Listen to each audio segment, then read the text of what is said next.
রাব্বি প্রথম ভার্সিটিতে যাচ্ছে। কংগ্রেচুলেশন। ভার্সিটিতে প্রথম দিন, একটু বাজেটটা বাড়ায় দাও। আসি আব্বু। দাঁড়াও। আসসালামু আলাইকুম আব্বু। ওয়ালাইকুম আসসালাম।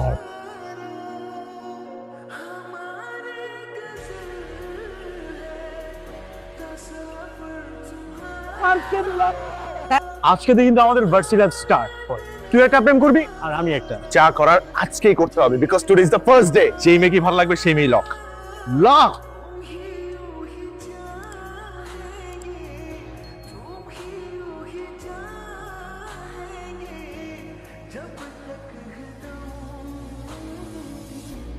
ফার্স্ট ইয়ার জি ভাইয়া। ক্যাম্পাসে ফার্স্ট ডে না? আদব কায়দা তো কিচ্ছু জানো না। আসসালামু আলাইকুম। বড় ভাইদের সালাম দিতে হয় জানো? র‍্যাগ দিচ্ছেন?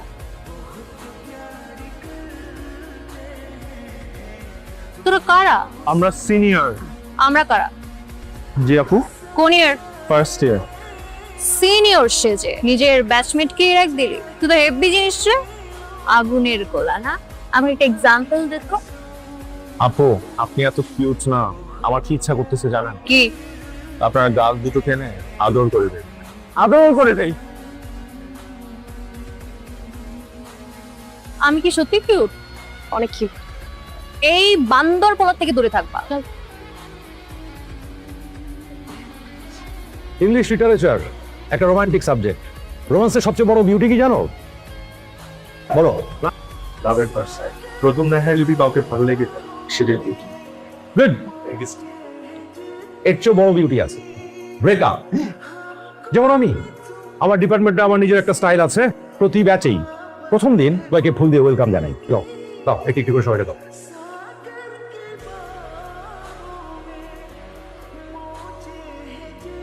দেখি তোমার ফুল কোথায়? স্যার ও আমাকে দুইটা ফুল দিয়েছে। তুমি নিজেই একজন রোমিও। সো সুইট আপু, তুই তো জুলিয়েট হয়ে গেলি। তুই না আমার হাতে একটা থাপ্পড় খাবি। আমি ছেলেটির উপর খুব বিরক্ত। ও একটা আস্ত বান্দর। তোর তো দেখছি খুব ইন্টারেস্ট। ইস, আমি যদি বড় হতাম। এই যে আইটেম বয়, তো খুব গুলো বলে আমার গাল টেনে পালালে। তো আজকে তোমাকে কে বাঁচাবে?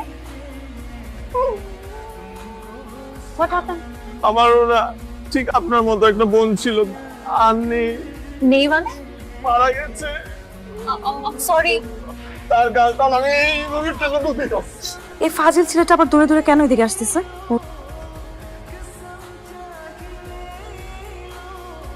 মানে আমি জানতাম দৌড় স্বাস্থ্যের জন্য ভালো, কিন্তু আমার এটা জানা ছিল না যে দৌড় প্রেমের জন্য ভালো। এই পুরো ক্যাম্পাসে রোমিও একটাই, জুলিয়েটও একটাই, তুমি।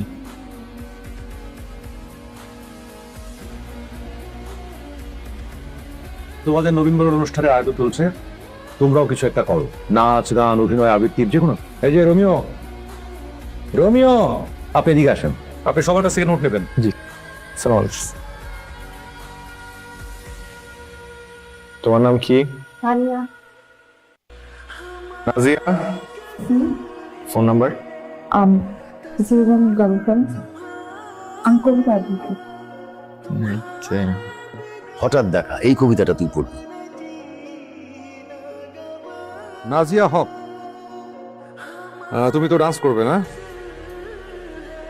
ডান্স হবে, dance. Stop stop stop stop. কি হয়েছে নাজিয়া? স্যার আমি তো ডান্স পারি না, ওই কবিতা আবৃত্তিতে নাম দিয়েছিলাম। ও নাম দিয়েছে কবিতা আবৃত্তিতে। এটা কেমন ধরনের ফান? Sorry sir. নাজিয়া আমি একটু মেয়ে মানুষ তো একটু ইমোশনাল, রাগটাও তেমনি সিরিয়াসলি ভাব।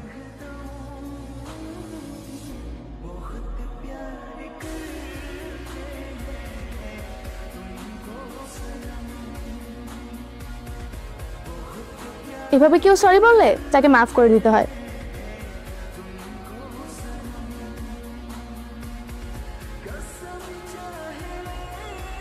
তুমি সেদিন রিহার্সালে লজ্জায় কান্না করতেছিল না?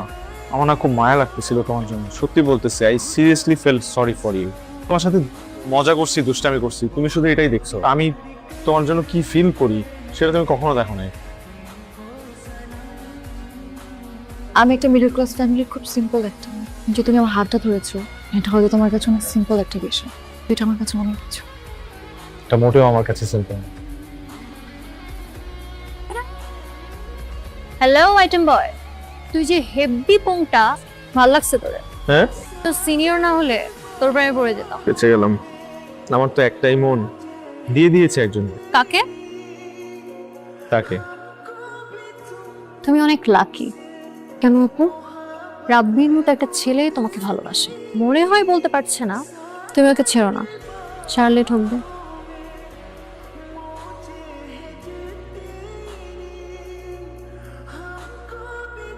পরশু নাজিয়ার বার্থডে, তাহলে সেলিব্রেট করতে হবে। কিন্তু পাত্রীটা কই? একটা উপায় আছে। হ্যালো, রাব্বির আব্বা বলছেন? জি জি বলছি। ফার্সি থেকে প্রফেসর আবিদ ইসলাম বলছি। আসসালামু আলাইকুম স্যার। আপনার ছেলে রাব্বি তো পড়াশোনায় খুবই অমনোযোগী, একটা স্পেশাল কোর্সের অ্যারেঞ্জ করেছে, সবাই ভর্তি হলো, তার কোনো খবর নেই। কোর্স ফি কত স্যার? 25,000 টাকা। আমি ব্যবস্থা করছি, আপনি চিন্তা করবেন না।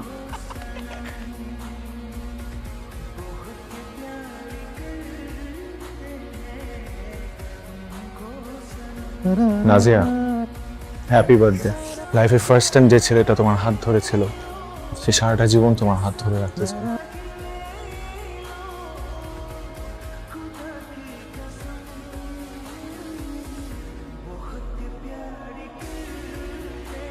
হ্যালো, কালকে ভ্যালেন্টাইন্স ডে, চলো দেখা করি।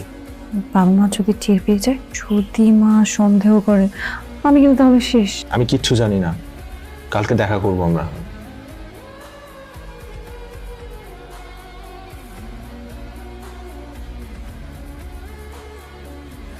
Happy Valentine's day. Thank you.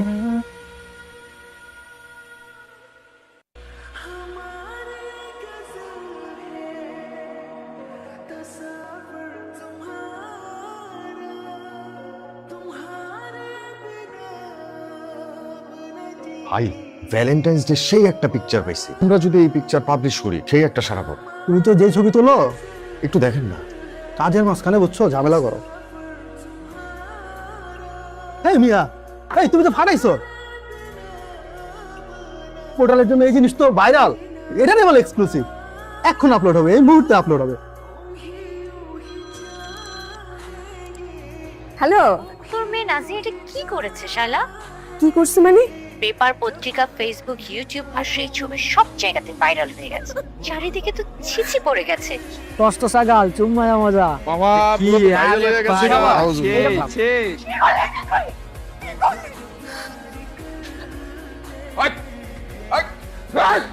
কোন ভদ্র না কথা হচ্ছে কি করেছিস তুই? বিশ্ববিদ্যালয়ে পড়িস, এরকম করিস? তোর বাবাকে দেখে সবাই হাঁটে।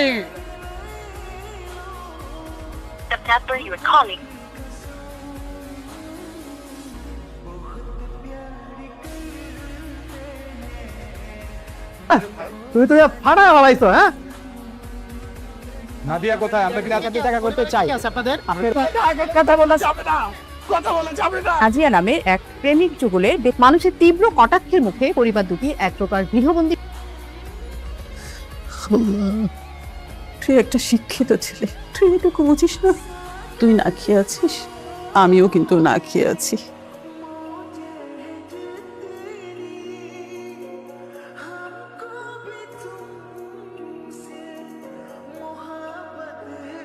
আইনি লজ্জ, তুই কোথায় যাচ্ছিস? আপনি শিকল পরে বসে থাকেন, আমি কোনো অন্যায় করি নাই।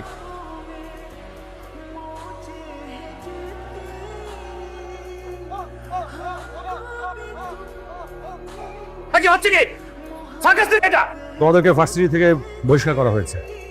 স্যার, আপনি আমাদেরকে রোমিও জুলিয়েট নাম দিয়েছিলেন। অপরাধ তো তোমাদের না, ভালোবাসা কখনো অপরাধ নয়। অপরাধটা তার যে তোমাদের পারমিশন ছাড়া তোমাদের ছবি করেছে। আপনি একটু দেখেন না স্যার, প্লিজ স্যার।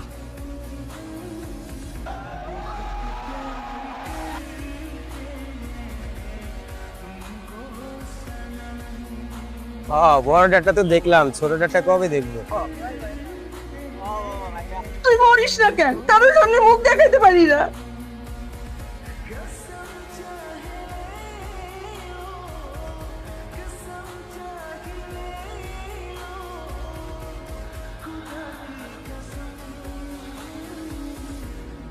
তুই কি করছিস আপু? হ্যালো, আপু সুসাইড করতে গিয়েছিল।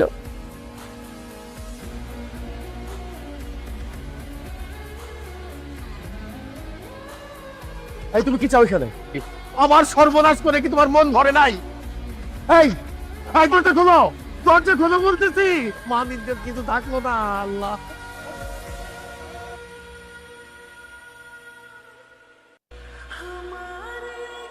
আমাদের পরিচয় দেওয়ার নিশ্চয়ই কোনো দরকার নাই আপনাদের, কারণ পার্সোনাল মুহূর্তের ছবি ভাইরাল হয়েছে, আমরা মজার পাত্র হয়ে গেছি আপনাদের কাছে। কারণ কিন্তু আপনাদের এই মজার কারণে আমাদের পরিবারকে অনেক সাফার করতে হইতেছে। এই মানুষটাকে আমি কিস করছি, কারণ এই মানুষটাকে আমি ভালোবেসে কিস করছি, কিন্তু আপনারা তো হাসির পর্যায়ে নিয়ে গেছেন। আমি বাইরে বের হইতে পারতেছি না, এই মেয়েটা বাইরে বের হইতে পারতেছি না, তাদের কারণে এই মেয়েটা সুইসাইড করতে গেছিল আজকে। যদি মরতে হয় তাহলে একসাথে মরবো, আর যদি বাঁচতে হয় তাহলে একসাথে বাঁচবো। তো এই হাত আমি ছাড়বো না।